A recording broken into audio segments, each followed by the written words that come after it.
लीजिए सुनिए जयशंकर प्रसाद की लिखी कहानी सालवती। वाचन समीर गोस्वामी का है। सदा नीरा अपनी गंभीर गति से उस घने साल के जंगल से कतरा कर चली जा रही है। सालों की श्यामल छाया उसके जल को और भी नीला बना रही है, परंतु वो इस छायादान को अपनी छोटी छोटी वीचियों से मुस्कुराकर टाल देती है। उसे तो ज्योत्सना से खेलना है। चैत की मतवाली चांदनी परिमल से लदी थी। उसके वैभव की उदारता थी कि उसकी कुछ किरणों को जंगल के किनारे की फूस की झोपड़ी पर भी बिखरना पड़ा।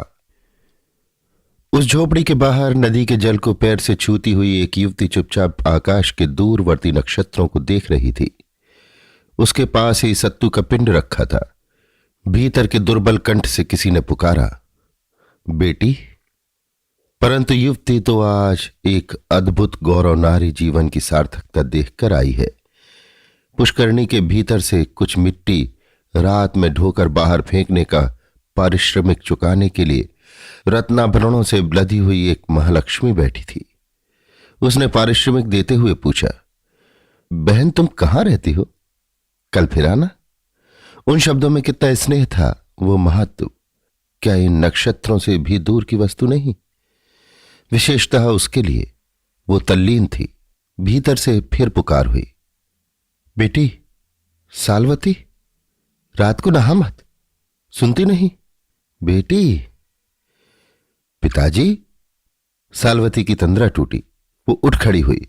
उसने देखा कि वृद्ध छड़ी टेकता हुआ झोपड़ी के बाहर आ रहा है। वृद्ध ने सालवती की पीठ पर हाथ रखकर उसके बालों को टटोला। वे रूखे थे।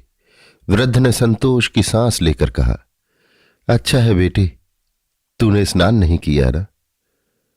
मैं तनिक सो गया था। आज तू कहां चली गई थी? अरे रात तो प्रहर से अधिक बीत चुकी। बेटा तूने आज कुछ भोजन नहीं बनाया? पिताजी आज मैं नगर की ओर चली गई थी। वहां पुष्करणी बन रही है, उसी को देखने। तभी तो बेटी तुझे विलंब हो गया। अच्छा तो बना ले कुछ, मुझे भी भूख लगी है। ज्वर तो अब नहीं है, थोड़ा सा मूंग का सूप। अरे मूंग तो नहीं है। अरे ये क्या है रे? पिताजी मैंने पुष्करणी से कुछ मिट्टी निकाली है, उसी का ये पारिश्रमिक है। मैं मूंग लेने ही तो गई थी, परंतु पुष्करणी देखने की धुन में उसे लेना भूल गई। भूल गई ना बेटी? अच्छा हुआ। पर तूने ये क्या किया? वज्जियों के कुल में किसी बालिका ने आज तक। अरे ये तो लज्जा पिंड है बेटी, इसे मैं ना खाऊंगा। किसी कुलपुत्र के लिए इससे बढ़कर अपमान की और कोई वस्तु नहीं। इसे फोड़ दो। सालवती ने उसे पटक कर तोड़ दिया। पिंड टूटते ही वैशाली की मुद्रा से अंकित एक स्वर्ण खंड उसमें से निकल पड़ा। सालवती का मुंह खिल उठा, किंतु वृद्ध ने कहा, बेटी इसे सदा नीरा में फेंक दे। सालवती विषाद से भरी उस स्वर्ण खंड को हाथ में लिए खड़ी रही। वृद्ध ने कहा, पागल लड़की, आज उपवास न करना होगा। तेरे मिट्टी ढोने का उचित पारिश्रमिक केवल ये सत्तू है, ये स्वर्ण का चमकीला टुकड़ा नहीं। पिताजी फिर आप, मैं आज रात को भी ज्वर का लंघन समझूंगा। जा ये सत्तू खाकर सदा नीरा का जल पीकर सो रहे। पिताजी मैं भी आज की रात बिना खाए बिता सकती हूं, परंतु मेरा एक संदेह है। पहले उसको फेंक दे, तब मुझसे कुछ पूछ। सालवती ने उसे फेंक दिया।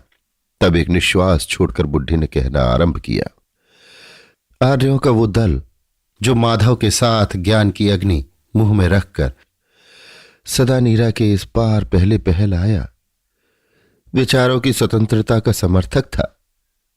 कर्मकांडियों की महत्ता और उनकी पाखंड प्रियता का विरोधी वो दल सब प्रकार की मानसिक या नैतिक पराधीनता का कट्टर शत्रु था। जीवन पर उसने नए ढंग से विचार करना आरंभ किया। धर्म का ढोंग उसके लिए कुछ अर्थ नहीं रखता था। वो आर्यों का दल दार्शनिक था। उसने मनुष्यों की स्वतंत्रता का मूल चारों ओर से आंकना चाहा, और आज गंगा के उत्तरी तट पर विदेह, वज्जी, लिच्छवी और मल्लों का जो गणतंत्र अपनी ख्याति से सर्वोन्नत है, वो उन्हीं पूर्वजों की कीर्ति लेखा है। मैं भी उन्हीं का कुलपुत्र हूं। मैंने भी तीर्थंकरों के मुख से आत्मवाद अनात्मवाद के व्याख्यान सुने हैं, संघों से शास्त्रार्थ कराए हैं, उनको चातुर्मास कराया है। मैं भी दार्शनिकों में प्रसिद्ध था। बेटी, तू उसी धवल यश की दुहिता होकर किसी की दया पर अपना जीवन निर्वाह करे, ये मैं नहीं सहन कर सकता। बेटी, गणराज्य में जिन लोगों के पास प्रभुत धन है, उन लोगों ने निर्धन कुलीनों के निर्वाह के लिए ये गुप्त दान की प्रथा चलाई है कि अंधेरे में किसी से थोड़ा काम कराकर उसे कुछ स्वर्ण दे देना। क्या ये अनुग्रह नहीं है बेटी? है तो पिताजी, फिर ये कृतज्ञता और दया का भार तू उठावेगी? वही हम लोगों की संतान जिन्होंने देवता और स्वर्ग का भी तिरस्कार किया था, मनुष्य की पूर्णता और समता का मंगल घोष किया था, उसी की संतान अनुग्रह का आश्रय ले? नहीं पिताजी, मैं अनुग्रह ना चाहूंगी। तू मेरी प्यारी बेटी है। जानती है बेटी, मैंने दार्शनिक वादों में सर्वस्व उड़ाकर अपना कौन सा सिद्धांत स्थिर किया है?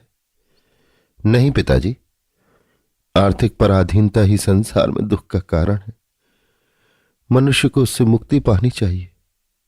मेरा इसीलिए उपास्य है स्वर्ण। किंतु आपका देवता कहां है? वृद्ध ठठाकर हंस पड़ा। उसने कहा, मेरा उपास मेरी झोपड़ी में है, इस सदानीरा में है और है मेरे परिश्रम में। सालवती चकित होकर देखने लगी। वृद्ध ने कहा, चौंक मत बेटी, मैं हिरण्यगर्भ का उपासक हूं। देख, सदानीरा की शिलाओं में स्वर्ण की प्रचुर मात्रा है। तो क्या पिताजी, तुमने इसलिए इन काले पत्थरों से झोपड़ी भर रखी है? सालवती ने उत्साह से कहा। वृद्ध ने सिर हिलाते हुए फिर अपनी झोपड़ी में प्रवेश किया और सालवती, उसने घूमकर लज्जा पिंड को देखा भी नहीं। वो दरिद्रता का प्रसाद यूं ही बिखरा पड़ा रहा। सालवती की आंखों के सामने चंद्रमा सुनहला होकर सदानीरा की जलधारा को स्वर्णमयी बनाने लगा। साल के एकांत कानन से मरमर की ध्वनि उठती थी। सदानीरा की लहरें पुलिन से टकराकर गंभीर करनाद का सृजन कर रही थी, किंतु वो लावण्यमयी युवती अचेतन अवस्था में चुपचाप बैठी हुई वज्जियों की विदेहों की अद्भुत स्वतंत्रता पर विचार कर रही थी। उसने झुंझलाकर कहा, ठीक, मैं अनुग्रह नहीं चाहती। अनुग्रह लेने से मनुष्य कृतज्ञ होता है, कृतज्ञता परतंत्र बनाती है। लज्जा पिंड में मछलियों की उदर पूर्ति कराकर वो भूखी ही जाकर सो रही। दूसरे दिन से वृद्ध शिलाखंडों से स्वर्ण निकालता और सालवती उसे बेचकर आवश्यकता की पूर्ति करती। उसके साल कानन में चहल पहल रहती। अतिथि, आजीवक और अभ्यागत आते, आदर सत्कार पाते, परंतु ये कोई न जान सका कि ये सब होता कहां से है। वैशाली में धूम मच गई। कुतूहल से कुलपुत्र चंचल हुए, परंतु एक दिन धवल यश अपनी गरिमा में हंसता हुआ संसार से उठ गया। सालवती अकेली रह गई। उसे तो स्वर्ण का उद्गम मालूम था। वो अपनी जीवनचर्या में स्वतंत्र बनी रही। उसका रूप और यौवन मानसिक स्वतंत्रता के साथ सदानीरा की धारा की तरह वेगपूर्ण था। वसंत की मंजरियों से पराग बरसने लगा। किसलय के कर पल्लव से युवकों को आमंत्रण मिला। वैशाली के स्वतंत्र नागरिक आमोद प्रमोद के लिए उन्मत्त हो उठे। अशोक के लाल स्तवकों में मधुपों का मादक गुंजार नगर प्रांत को संगीतमय बना रहा था। तब कलशों में आसव लिए दासों के वृंद, वसंत कुसुमालंकृत युवतियों के दल कुलपुत्रों के साथ वसंतोत्सव के लिए वनों उपवनों में फैल गए। कुछ मन चले उस दूरवर्ती साल कानन में भी पहुंचे। सदानीरा के तट पर साल की निर्जन छाया में उनकी गोष्ठी जमी। इस दल में अन्य लोगों की अपेक्षा एक विशेषता थी कि इनके साथ कोई स्त्री न थी। दासों ने आसन बिछा दिए, खाने पीने की सामग्री रख दी गई। ये लोग संभ्रांत कुलपुत्र थे। कुछ गंभीर विचारक से वे युवक देव गंधर्व की तरह रूपवान थे। लंबी चौड़ी हड्डियों वाले व्यायाम से सुंदर शरीर पर दो एक आभूषण और काशी के बने हुए बहुमूल्य उत्तरीय रत्न जटित कटिबंध में कृपाणी, लच्छेदार बालों के ऊपर सुनहले पतले पटबंध और वसंतोत्सव के प्रधान चिन्ह स्वरूप दूर्वा और मधुक पुष्पों की सुरचित मालिका, उनके मांसल भुजदंड, कुछ कुछ आसव पान से अरुण नेत्र, तांबुल रंजित सुंदर अधर उस काल के भारतीय शारीरिक सौंदर्य के आदर्श प्रतिनिधि थे।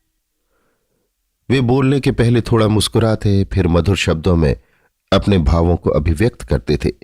गिनती में वे 8 थे। उनके रथ दूर खड़े थे। दासों ने आवश्यक वस्तु सजाकर रथों के समीप आश्रय लिया। कुलपुत्रों का पान, भोजन और विनोद चला। एक ने कहा, भद्र अभिनंद, अपनी वीणा सुनाओ। दूसरे ने भी इस प्रस्ताव का अनुमोदन किया। अभिनंद के संकेत पर दास ने उसकी वीणा सामने लाकर रख दी। अभिनंद बजाने लगा।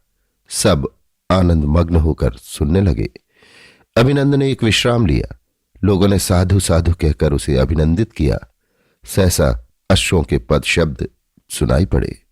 सिंधु देश के 2 धवल अश्वों पर, जिनके स्वर्णांकार चमक रहे थे, चामर हिल रहे थे, पैरों में झांझें मधुर शब्द कर रही थी।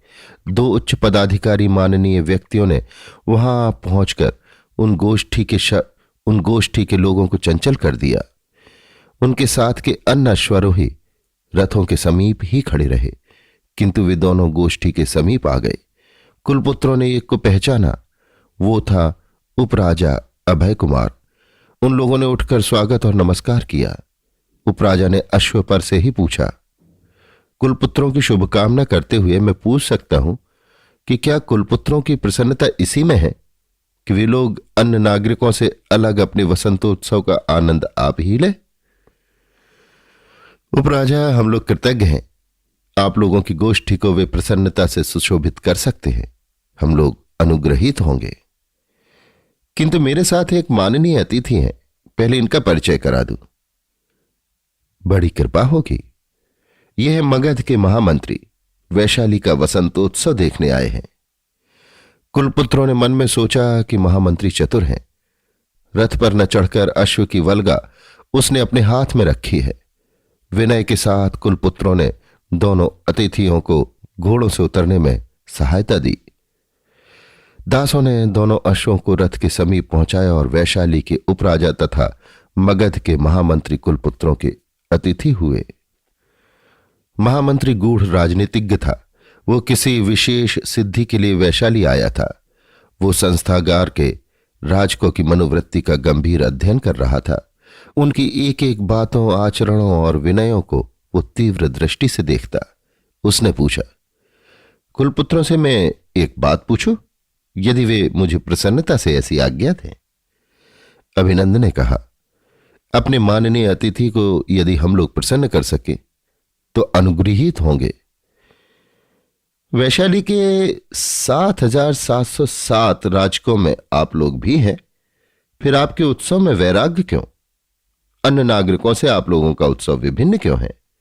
आपकी गोष्ठी में ललनाएं नहीं, वो उल्लास नहीं, परिहास नहीं, आनंद उमंग नहीं, सबसे दूर अलग, संगीतापानक से शून्य आपकी गोष्ठी विलक्षण है। अभय कुमार ने सोचा कि कुलपुत्र इस प्रश्न को अपमान न समझ लें, कहीं कड़वा उत्तर न दे दे। उसने कहा, महामंत्री, ये जानकर आप प्रसन्न होंगे कि वैशाली गणतंत्र के कुलपुत्र अपनी विशेषता और व्यक्तित्व को सदैव स्वतंत्र रखते हैं। अभिनंद ने कहा, और भी एक बात है, हम लोग 8 स्वतंत्र तीर्थंकरों के अनुयायी हैं और परस्पर मित्र हैं। हम लोगों ने साधारण नागरिकों से असमान उत्सव मनाने का निश्चय किया था। मैं तो तीर्थंकर पूर्ण कश्यप के सिद्धांत अक्रियवाद को मानता हूं। यज्ञ आदि कर्मों में न पुण्य है न पाप। मनुष्य को इन पचड़ों में न पड़ना चाहिए। दूसरे ने कहा, आर्य, मेरा नाम सुभद्र है। मैं ये मानता हूं कि मृत्यु के साथ ही सब झगड़ों का अंत हो जाता है। तीसरे ने कहा, मेरा नाम वसंतक है। मैं संजय वेल्ठपित्त का अनुयायी हूं। जीवन में हम उन्हीं बातों को जानते हैं जिनका प्रत्यक्ष संबंध हमारे संवेदनों से है।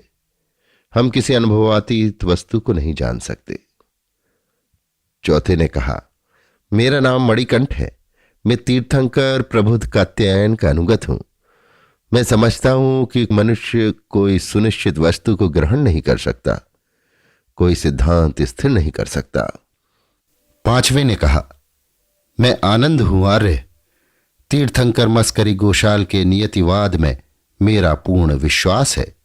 मनुष्य में कर्म करने की स्वतंत्रता नहीं, उसके लिए तो जो कुछ होना है वो होकर ही रहेगा। वो अपनी ही गति से गंतव्य स्थान तक पहुंच जाएगा।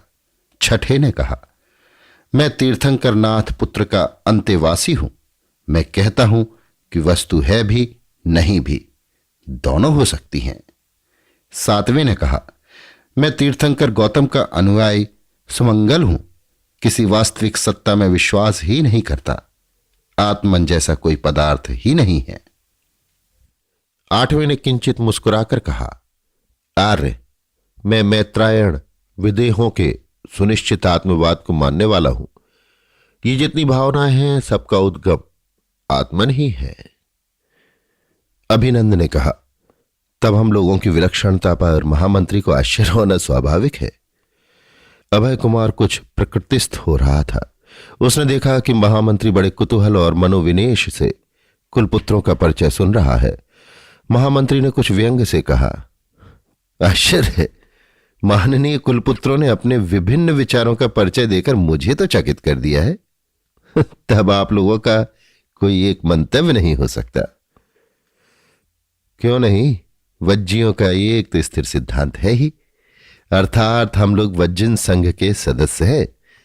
राष्ट्रनीति में हम लोगों का मतभेद तीव्र नहीं होता। कुलपुत्रों को चुप देखकर किसी ने साल के अंतराल से सुकोमल कंठ से ये कहा और नदी की ओर चली गई। उन लोगों की आंखें उधर उस कहने वाले को खोज रही थी कि सामने से कलश लिए हुए सालवती सदा नीरा का जल भरने के लिए आती दिखलाई पड़ी। मगध के महामंत्री को उस रूप लावण्यमय युवती का ये उत्तर थप्पड़ सा लगा। उसने कहा, अद्भुत। प्रसन्नता से महामंत्री की विमूढ़ता का आनंद लेते हुए अभय कुमार ने कहा, आश्चर्य कैसा आर्य, ऐसा सौंदर्य तो मगध में मैंने कोई देखा ही नहीं। वज्जियों का संग सब विभूतियों से संपन्न है। अंबापाली, जिसके रूप पर हम लोगों को गर्व है, इस लावण्य के सामने तुच्छ है, और इसकी वाक्पटुता भी। किंतु मैंने ऐसा सुना है कि अंबापाली वैश्या है, और ये तो। इतना कहकर अभय कुमार रुक सा गया। महामंत्री ने गंभीरता से कहा, तब ये भी कोई कुलवधू होगी, मुझे क्षमा कीजिए। ये तो पूछने से मालूम होगा। क्षण भर के लिए सब चुप हो गए। सालवती अपना पूर्ण घट लेकर करारे पर चढ़ रही थी।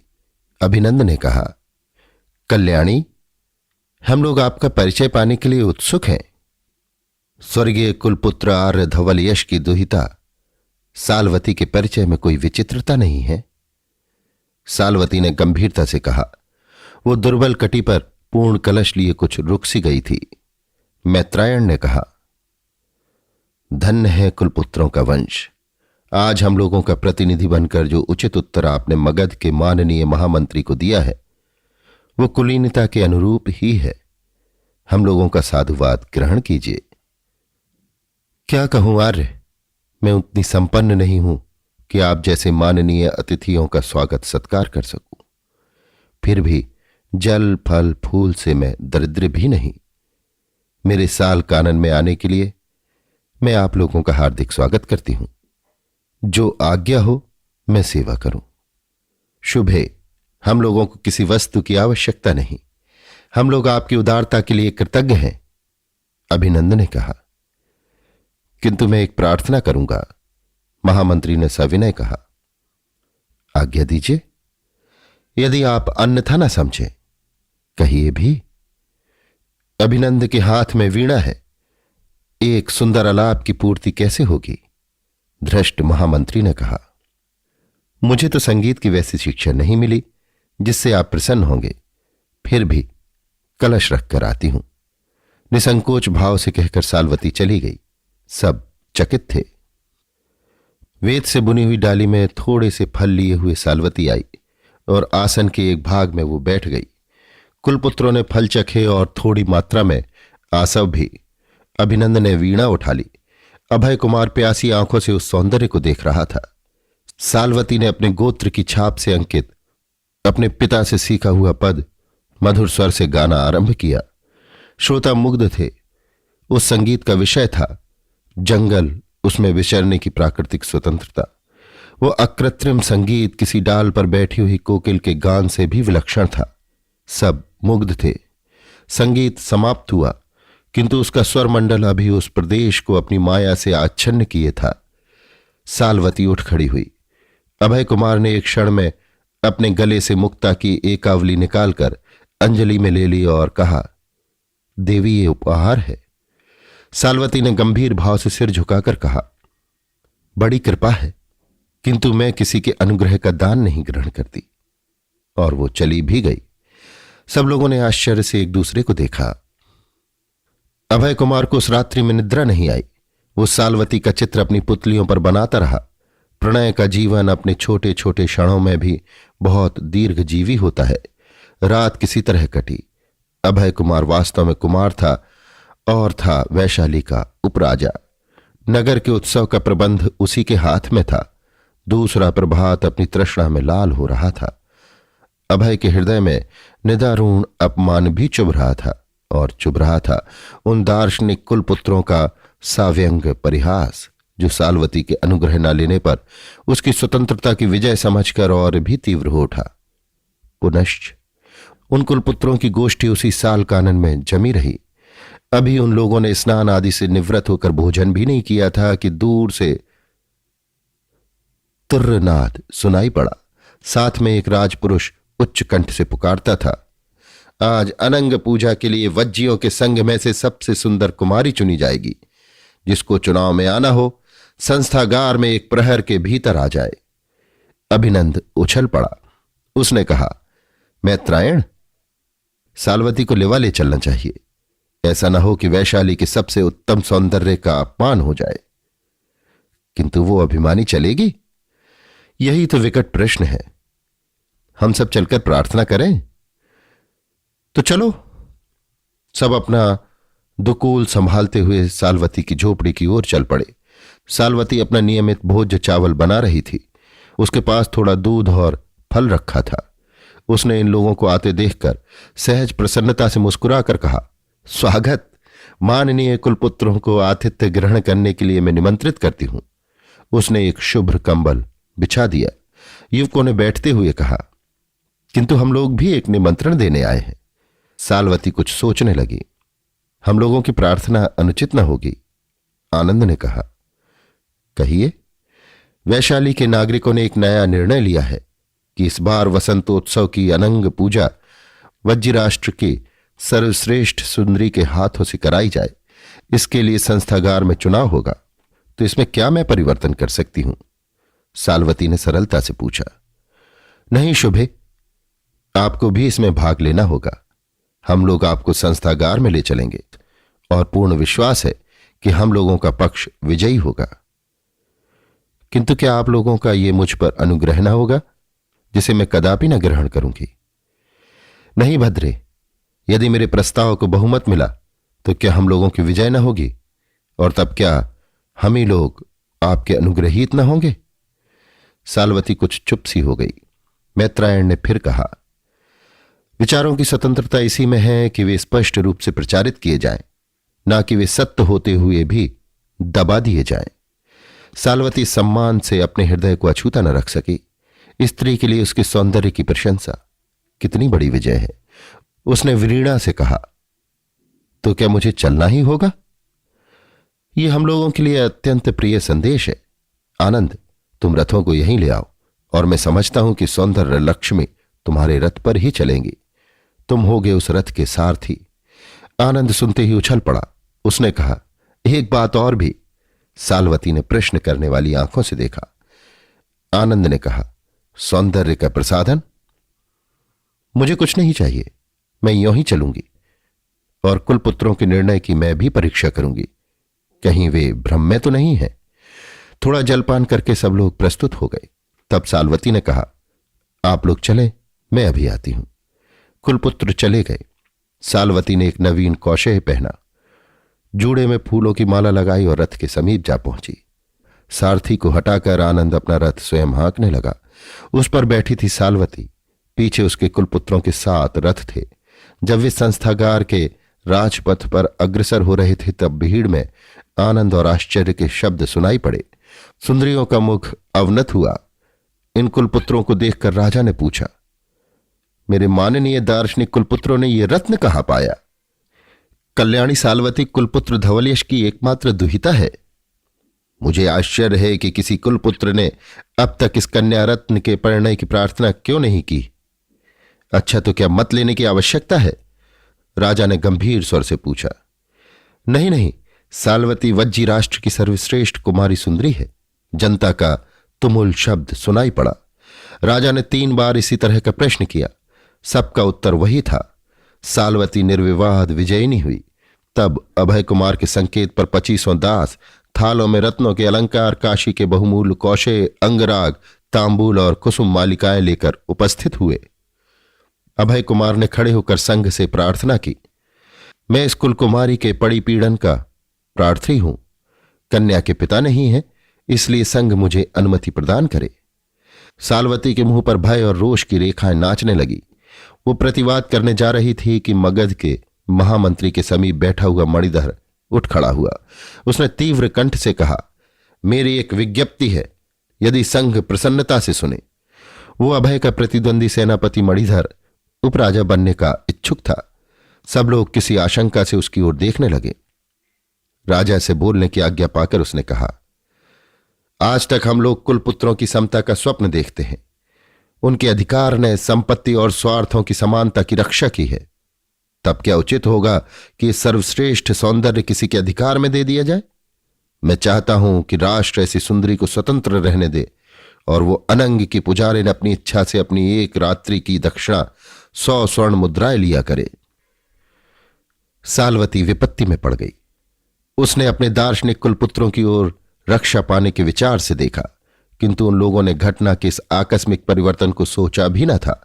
इधर समानता का सिद्धांत। संस्थागार में हलचल मच गई। राजा ने इस विपत्ति पर मत लेना आवश्यक समझा। शलाकाएं बटी। गणपूरक अपने कार्य में लगा और साल्वती प्रार्थना करने जा रही थी कि मुझे इस उपद्रव से छुट्टी मिले, किंतु समानता और प्रजातंत्र के सिद्धांतों की लगन कौन सुनता है किसकी।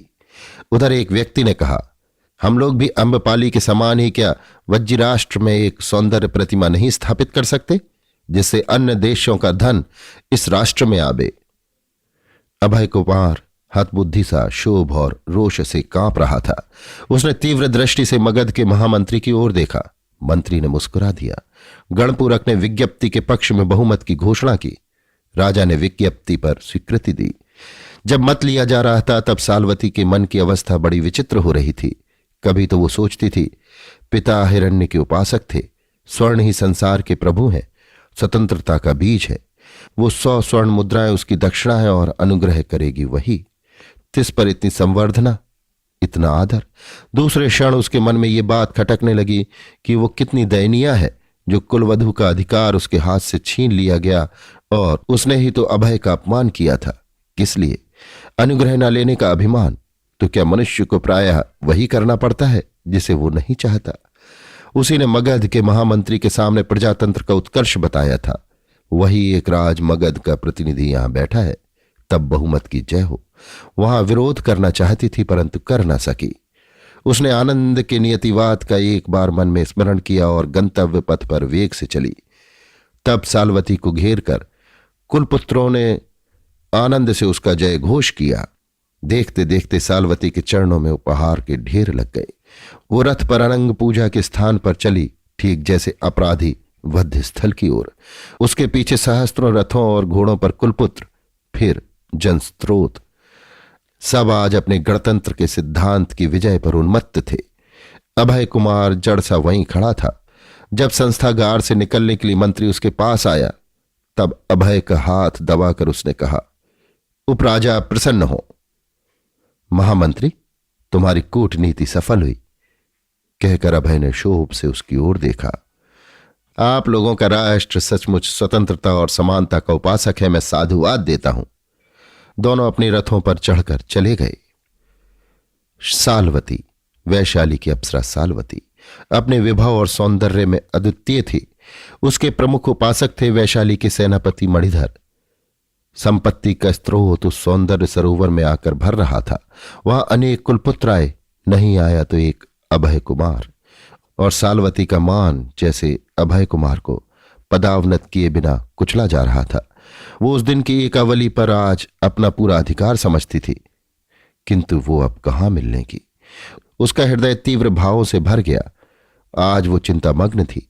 मगध का युद्ध वैशाली में भयानक समाचार भेज रहा था। मगध की पूर्ण विजय के साथ ये भी समाचार मिला कि सेनापति मणिधर उस युद्ध में मारे गए। वैशाली में रोष और उत्साह छा गया। नई सेना का संचालन करने के लिए आज संस्थागार में चुनाव होने वाला है। नगर की मुख्य महिलाएं कुमारियां उस सेनापति का अभिनंदन करने के लिए पुष्प रथों पर चढ़कर चली जा रही हैं। उसे भी जाना चाहिए। क्या मणिधर के लिए दुखी होना मानसिक परतंत्रता का चिन्ह है जिसे वो कभी स्वीकार न करेगी? वो भी उठी। आज उसके श्रृंगार का क्या कहना है? जिसके अभिमान पर वो जी रही थी, वही उसका सौंदर्य कितने आदर और प्रदर्शन की वस्तु है। उसे सब प्रकार से सजाकर मणियों की झिलमिल में पुष्पों से सजे हुए रथ पर चढ़कर साल्वती संस्थागार की ओर चली। कुछ मनचले नवयुवकों का जय घोष विरोध के स्वर में लुप्त हो गया। वो पीली पड़ गई। साधारण नागरिकों ने चिल्लाकर कहा, इसी के संसर्ग दोष से सेनापति मणिधर की पराजय हुई। एक ने कहा, यह मणिधर की काल भुजंगनी है। दूसरे ने कहा, यह वैशाली का अभिशाप है। तीसरे ने कहा, यह विचार स्वातंत्र के समुद्र का हलाहल है। साल्वती ने सारथी से कहा, रथ फेर दो। किंतु दूसरी ओर से अपार जनसमूह आ रहा था। बाध्य होकर साल्वती को राजपथ में एक ओर रुकना पड़ा।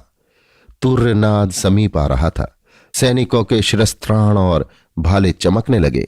भालों के फलक उन्नत थे और उनसे भी उन्नत थे उन वीरों के मस्तक जो स्वदेश की स्वतंत्रता के लिए प्राण देने जा रहे थे। उस वीर वाहिनी में सिंधु देश के शुभ्र अश्वराज पर अभय कुमार आरूढ़ था। उसके मस्तक पर सेनापति का स्वर्ण पट्ट सुशोभित था। दाहिनी भुजा उठी हुई थी जिसमें नग्न खंग सारी जनता को अभिवादन कर रहा था और वीरों को रण निमंत्रण दे रही थी। उसके मुख पर की सहज मुस्कान। फूलों की वर्षा हो रही थी। वज्जियों की जय के रणनाद से वायुमंडल गूंज रहा था। उस वीर श्री को देखने, उसका आदर करने के लिए कौन उत्सुक नहीं था। साल्वती भी अपने रथ पर खड़ी हो गई थी। उसने भी एक सुरचित माला लक्ष्य साध कर फेंकी और वो उस खंग से जाकर लिपट गई। जनता तो भावोन्माद की अनुचरी है। सैकड़ों कंठ से साधु की ध्वनि निकली। अभय ने फेंकने वाली को देखा। दोनों के नेत्र मिले। साल्वती की आंखें नीची हो रही और अभय तंद्रालस जैसा हो गया, निश्चेष्ट। उसकी तंद्रा तब टूटी जब नवीन अश्वरोहियों का दल चतुष्पथ पर उसके स्वागत पर वीर गर्जन कर उठा। अभय कुमार ने देखा वे 8 दार्शनिक कुलपुत्र एक एक गुल्म के नायक हैं। उसका मन उत्साह से भर उठा। उसने क्षण भर में निश्चय किया कि जिस देश के दार्शनिक भी अस्त्र ग्रहण कर सकते हैं वो पराजित नहीं होगा। अभय कुमार ने उच्च कंठ से कहा, कुलपुत्रों की जय, सेनापति अभय कुमार की जय। कुलपुत्रों ने प्रत्युत्तर दिया, वज्जियों की जय। जनता ने जयनाद किया। वीर सेना युद्ध क्षेत्र की ओर चली और साल्वती दीन मलिन अपने उपवन को लौटी। उसने सब श्रृंगार उतार कर फेंक दिए। आज वो सबसे अधिक तिरस्कृत थी। वो धरनी में लौटने लगी। वसुधा पर सुकुमार यौवन लता सी वो निरवलंब पड़ी थी। आज जैसे उसने ये अनुभव किया कि नारी का अभिमान अकिंचन है। वो मुग्धा विलासनी अभी अभी संसार के सामने अपने अस्तित्व को मिथ्या माया सारहीन समझकर आई थी। वो अपने सुवासित अलकों को बिखराकर उसी में अपना मुंह छिपाए पड़ी थी। नीला उसकी मुंह लगी दासी थी और वो वास्तव में साल्वती को प्यार करती थी। उसने पास बैठकर धीरे धीरे उसके बालों को हटाया, आंसू पोंछे, गोद में सिर रख लिया। साल्वती ने प्रलय भरी आंखों से उसकी ओर देखा। नीला ने मधुर स्वर से कहा, स्वामिनी, ये शोक क्यों? साल्वती चुप रही। स्वामिनी, शैया पर चलो, इससे तो और भी कष्ट बढ़ने की संभावना है। कष्ट नीले? मुझे सुख ही कब मिला था, किंतु आपके शरीर के भीतर एक अन्य प्राणी की जो सृष्टि हो रही है उसे तो संभालना ही होगा। साल्वती जैसे नक्षत्र की तरह आकाश से गिर पड़ी। उसने कहा, कहती क्या है? नीला हंसकर बोली, स्वामी, अभी आपको अनुभव नहीं है। मैं जानती हूं ये मेरा मिथ्या प्रलोभन नहीं है। सालवती सब तरह से लुट गई। नीला ने उसे शैया पर लिटा दिया। उसने कहा, नीले, आज से मेरे सामने कोई ना आवे। मैं किसी को मुंह नहीं दिखाना चाहती। बस केवल तुम मेरे पास बनी रहो। सुकोमल शैया पर सालवती ने करवट ली।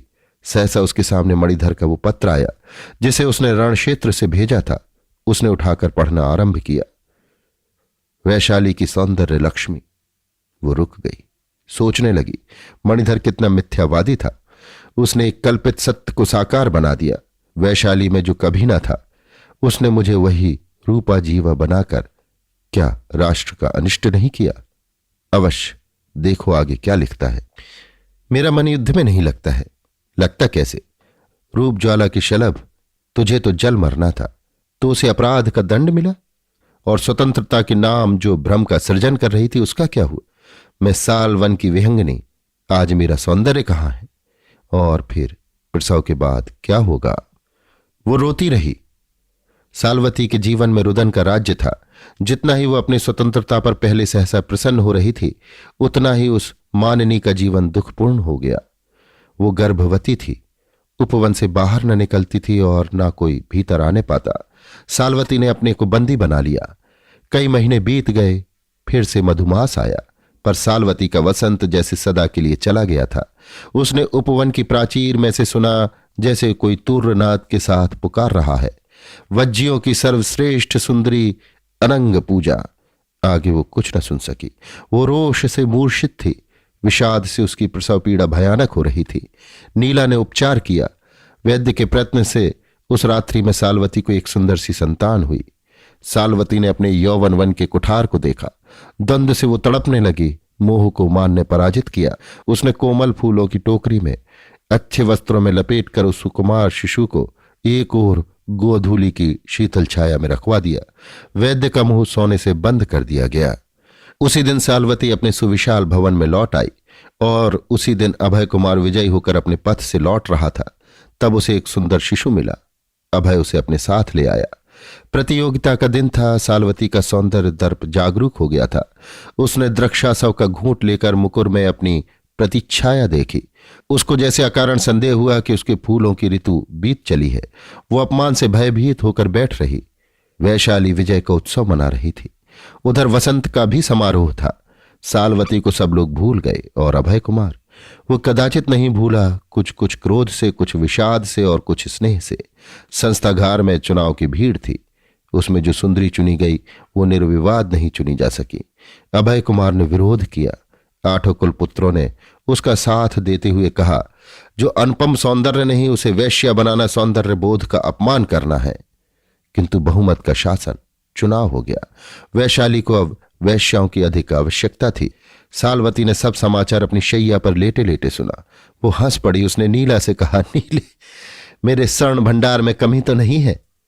नहीं स्वामिनी, इसका ध्यान रखना, मुझे आर्थिक परतंत्रता न भोगनी पड़े, इसकी संभावना नहीं, आप निश्चिंत रहें।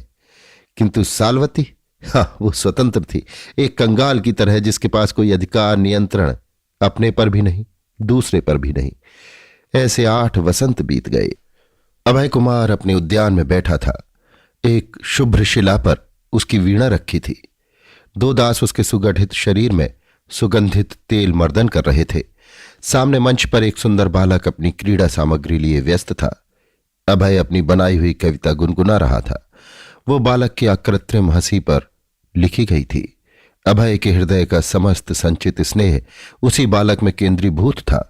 अभय ने पूछा, आयुष्मान विजय, तुम भी आज मल्लशाला में चलोगे ना?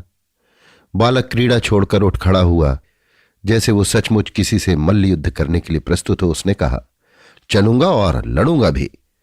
अभय ठठाकर हंस पड़ा। बालक कुछ संकुचित हो गया। फिर सहसा अभय को स्मरण हो गया कि उसे और भी कई काम है। वो स्नान के लिए उठने लगा कि संस्थागार की सन्निपात भेरी बज उठी। एक बार तो उसने कान खड़े किए, पर फिर अपने में लीन हो गया। मगध युद्ध के बाद उसने किसी विशेष पद के लिए कभी अपने को उपस्थित नहीं किया। वो जैसे वैशाली के शासन में भाग लेने के लिए उदासीन हो रहा था। स्वास्थ्य का बहाना करके उसने अवसर ग्रहण किया। उसके मगध युद्ध के सहायक 8 दार्शनिक कुलपुत्र उसके अभिन्न मित्र थे। वे भी अविवाहित थे। अभय कुमार की गोष्ठी बिना सुंदरियों की जमात थी। वे भी आ गए। इन सबों के बलिष्ठ शरीरों पर मगध युद्ध के वीर चिन्ह अंकित थे। अभिनंदन ने पूछा, आज संस्थागार में हम लोग चलेंगे कि नहीं? अभय ने कहा, मुझे तो मल्लशाला का निमंत्रण है। अभिनंदन ने कहा, तो सचमुच हम लोग वैशाली के शासन से उदासीन हो गए हैं क्या? सब चुप हो गए। सुभद्र ने कहा, अंत में व्यवहार की दृष्टि से हम लोग पक्के नियतिवादी ही रहे। जो कुछ होना है वो होने दिया जा रहा है। आनंद हंस पड़ा। मणिकंठ ने कहा, नहीं, हंसने से काम न चलेगा। आज जब उपवन से आ रहा था तब मैंने देखा कि सालवती के तोरण पर बड़ी भीड़ है। पूछने पर मालूम हुआ कि 8 बरस के दीर्घ एकांतवास के बाद सौंदर्य के चुनाव में भाग लेने के लिए सालवती बाहर आ रही है। मैं क्षण भर रुका रहा। वो अपने पुष्प रथ पर निकली। नागरिकों की भीड़ थी। कुलवधुओं का रथ रुक रहा था। उनमें कई तेजस्विनी महिलाएं थीं जिनकी गोद में बच्चे थे। उन्होंने तीव्र स्वर में कहा, ये पिशाचनी हम लोगों के बच्चों से उनके पिताओं को, स्त्रियों से उनके पतियों को छीनने वाली है। वो एक क्षण खड़ी रही। उसने कहा, देवियों, 8 बरस के बाद वैशाली के राजपथ पर दिखलाई पड़ी हूं। इन दिनों मैंने किसी पुरुष का मुंह भी नहीं देखा। मुझे आप लोग क्यों कोस रही हैं? वे बोली, तूने वैश्यवृत्ति के पाप का आविष्कार किया है। तू कुलपुत्रों के वन की दावाग्नि की प्रथम चिंगारी है। तेरा मुंह देखने से भी पाप है। राष्ट्र के इन अनाथ पुत्रों की ओर देख पिशाचनी। कई ने बच्चों को अपनी गोद से ऊंचा कर दिया। सालवती ने उन बालकों की ओर देखकर रो दिया। रो दिया? अभिनंदन ने पूछा। हां, रो दिया। और उसने कहा, देवियों, मुझे क्षमा करें, मैं प्रायश्चित करूंगी। उसने अपना रथ बढ़वा दिया।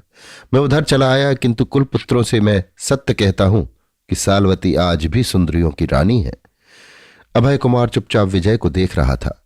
उसने कहा, तो क्या हम लोग चलेंगे? हां हां, अभय ने दृढ़ स्वर में पूछा, और आवश्यकता होगी तो सब प्रकार से प्रतिकार करने में पीछे न हटेंगे। हां, ना हटेंगे, दृढ़ता से कुलपुत्रों ने कहा। तो मैं स्नान करके अभी चला। रथों को प्रस्तुत होने के लिए कह दिया जाए। जब अभय स्नान कर रहा था तब कुलपुत्रों ने कहा, आज अभय कुछ अद्भुत काम करेगा। आनंद ने कहा, जो होना होगा वो तो होगा ही, इतनी घबराहट से क्या? अभय शीघ्र स्नानागार से लौट आया। उसने विजय को भी अपने रथ पर बिठाया। कुलपुत्रों के 9 रथ संस्थागार की ओर चले। अभय के मुख पर गंभीर चिंता थी और दुर्दमनीय दृढ़ता थी। सिंहद्वार पर साधारण जनता की भीड़ थी और विशाल प्रांगण में कुलपुत्रों की और महिलाओं की। आज सौंदर्य प्रतियोगिता थी। रूप की हाट सजी थी। 8 भिन्न आसनों पर वैशाली की वैश्याएं बैठी थी। नवा आसन सूना था। अभी तक नई प्रार्थनी सुंदरियों में उत्साह था, किंतु सालवती के आते ही जैसे नक्षत्रों का प्रकाश मंद हो गया। पूर्ण चंद्रोदय था। सालवती आज अपने संपूर्ण सौंदर्य में यौवनवती थी। सुंदरियां हताश हो रही थी। कर्मचारी ने प्रतियोगिता के लिए नाम पूछा, किसी ने नहीं बताया। उसी समय कुलपुत्रों के साथ अभय ने प्रवेश किया। मगध युद्ध विजेता का जय जयकार हुआ। सालवती का हृदय कांप उठा। न जाने क्यों वो अभय से डरती थी, फिर भी उसने अपने को संभाल कर अभय का स्वागत किया। युवक सौंदर्य के चुनाव के लिए उत्कंठित थे। कोई कहता था आज होना असंभव है, कोई कहता नहीं, आज सालवती के सामने इसका निर्णय होगा, किंतु कोई सुंदरी अपना नाम नहीं देना चाहती थी। सालवती ने अपनी विजय से मुस्कुरा दिया। उसने खड़ी होकर विनीत स्वर से कहा, यदि माननीय संघ को अवसर हो, वो मेरी विज्ञप्ति सुनना चाहे तो मैं निवेदन करूं। संस्थागार में सन्नाटा था। उसने प्रतिज्ञा उपस्थित की, यदि संघ प्रसन्न हो तो मुझे आज्ञा दे। मेरी ये प्रतिज्ञा स्वीकार करे कि आज से कोई स्त्री वैशाली राष्ट्र में वैश्य न होगी। कोलाहल मचा। और तुम अपने सिंहासन पर अचल बनी रहो, कुलवधुओं के सौभाग्य का अपहरण किया करो। महिलाओं के तिरस्कारपूर्ण शब्द अलिंद से सुनाई पड़े। धैर्य धारण करो देवियों। हां, तो इस पर संघ क्या आज्ञा देता है? सालवती ने साहस के साथ तीखे स्वर में कहा। अभय ने प्रश्न किया, क्या जो वैश्या है वे वैशाली में बनी रहेंगी? और क्या इस बार भी सौंदर्य प्रतियोगिता में तुम अपने को विजयिनी नहीं समझती हो? मुझे निर्वासन मिले, कारागार में रहना पड़े, जो भी संघ की आज्ञा हो, किंतु अकल्याणकर और पराजय के मूल इस भयानक नियम को, जो अभी थोड़े दिनों से वज्जी संघ ने प्रचलित किया है, बंद करना चाहिए। एक कुलपुत्र ने गंभीर स्वर से कहा, क्या राष्ट्र की आज्ञा से जिन स्त्रियों ने अपना सर्वस्व उसकी इच्छा पर लुटा दिया उन्हें राष्ट्र निर्वासित करेगा, दंड देगा? गणतंत्र का यह पतन? एक ओर से कोलाहल मचा।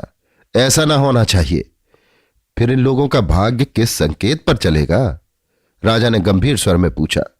इनका कौमारशील और सदाचार खंडित है। इनके लिए राष्ट्र क्या व्यवस्था करता है? संघ यदि प्रसन्न हो, उसे अवसर हो, तो मैं कुछ निवेदन करूं। आनंद ने मुस्कुराते हुए कहा। राजा का संकेत पाकर उसने फिर कहा, हम 8 मगध युद्ध के खंडित शरीर विलांग कुलपुत्र हैं और ये शील खंडिता 8 नई अनंग की पुजारिने हैं। कुछ लोग हंसने की चेष्टा करते हुए दिखाई पड़े। कर्मचारियों ने तुर्र बजाकर शांत रहने के लिए कहा। राजा, उपराजा, सेनापति, मंत्रधर, सूत्रधर, अमात्य, व्यवहारिक और कुलिकों ने इस जटिल प्रश्न पर गंभीरता से विचार करना आरंभ किया। संस्थागार मौन था। कुछ काल के बाद सूत्रधर ने कहा, तो क्या 8 कुलपुत्रों ने निश्चय कर लिया है इन वेश्याओं को वे लोग पत्नी की तरह ग्रहण करेंगे? अभय ने उनकी ओर साभ्रम देखा। वे उठ खड़े हुए। एक साथ स्पष्ट स्वर में उन लोगों ने कहा, हां, यदि संघ वैसी आज्ञा देने की कृपा करे। संघ मौन है, इसलिए मैं समझता हूं उसे स्वीकार है। राजा ने कहा। साल्वती साल्वती की पुकार उठी। वे 8 अभिनंद आदि के पार्श्व में आकर खड़ी हो गई थी, किंतु साल्वती अपने स्थान पर पाषाणी प्रतिमा खड़ी थी। यही अवसर था जब 9 वर्ष पहले उसने अभय कुमार का प्रत्याख्यान किया था। पृथ्वी ने उसके पैर पकड़ लिए थे, वायुमंडल जड़ था, वो निर्जीव थी। सहसा अभय कुमार ने विजय को अपनी गोद में उठाकर कहा, मुझे पत्नी तो नहीं चाहिए, हां, इस बालक की मां को खोज रहा हूं, जिसको प्रसव रात्रि में ही उसकी मानिनी मां ने लज्जा पिंड की तरह अपनी सौंदर्य की रक्षा के लिए फेंक दिया था। उस चतुर्वेद ने इसकी दक्षिण भुजा पर एक अमिट चिन्ह अंकित कर दिया है। उसे यदि कोई पहचान सके तो वो इसे अपनी गोद में ले ले। साल्वती पागलों की तरह झपटी। उसने चिन्ह देखा और देखा उस सुंदर मुख को। वो अभय के चरणों में गिरकर बोली, ये मेरा है देव, क्या तुम भी मेरे होगे? अभय ने उसका हाथ पकड़कर उठा लिया। जयनाथ से संस्थागार मुखरित हो रहा था। अभी आप सुन रहे थे जयशंकर प्रसाद की लिखी कहानी साल्वती। वाचन समीर गोस्वामी का था।